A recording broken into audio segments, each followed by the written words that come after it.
Mon nom est Patrick Bloch, je suis le directeur commercial et marketing du Chantier Vauquier, une marque qui existe depuis 1965, connue dans le monde du yachting de la Grande Plaisance. Aujourd'hui, on est à bord du Centurion 57, un bateau qui renoue avec le passé Centurion, qui est vraiment historiquement la gamme un peu mythique de Vauquier. Et donc là, nous présentons un 57 pieds qu'on a voulu lumineux, qu'on a voulu retour aux sources, c'est-à-dire un vrai cruiser racer, un course croisière. Donc un bateau qui est très optionné au niveau du plan de pont, qui est un plan de pont dynamique, sportif, mais avec un intérieur dans la grande tradition Vauquier, c'est-à-dire du teak, du cuir, des matières nobles et un aménagement de bateau de propriétaire, vraiment très confortable. Le salon est volontairement très lumineux, on a beaucoup d'ouvertures, on a trois niveaux d'ouverture, une ouverture sur le roof, des ouvertures au niveau des passes avant, donc une belle visibilité sur l'extérieur debout, et ensuite un autre niveau de visibilité qui est une visibilité coque, donc assis on peut voir l'extérieur.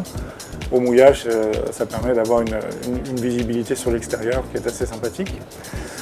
On a privilégié l'espace de vie, donc le carré est confortable, on peut asseoir 8 personnes, 8 convives très confortablement autour d'une grande table escamotable. Et on a prévu l'espace cuisine de manière traversante. Donc on a à bâbord tout ce qui est le lavabo, réfrigérateur, four à micro-ondes évidemment, lave-vaisselle et évidemment le four.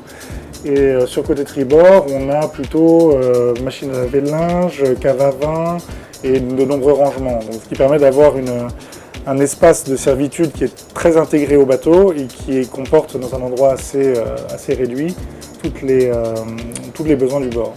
La cabine propriétaire est volontairement assez spacieuse, en même temps elle est très intime, avec le lit central disposé sur la cloison avant du bateau.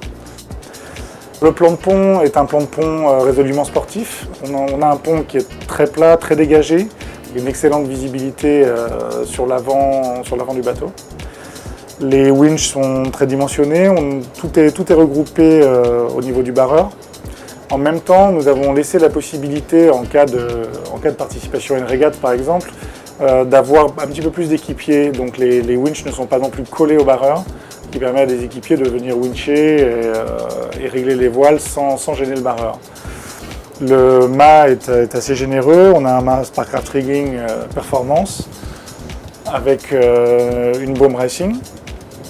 Donc le programme du bateau il est assez rapidement établi sur un programme sportif, course croisière. Donc le plan de pont a été conçu pour une navigation soit en solitaire soit en équipage. Donc en solitaire tout est bien regroupé. Et la navigation le bateau peut vraiment être maîtrisé à 2 personnes. Le plan de voilure est assez généreux, on privilégie évidemment le full batten pour la puissance. Maintenant, dans une version assez croisière, le bateau peut être aussi beaucoup plus automatisé avec les voiles sur un magazine, sur un rouleur électrique et beaucoup d'assistance au pilotage. On a également prévu une version self-tacking.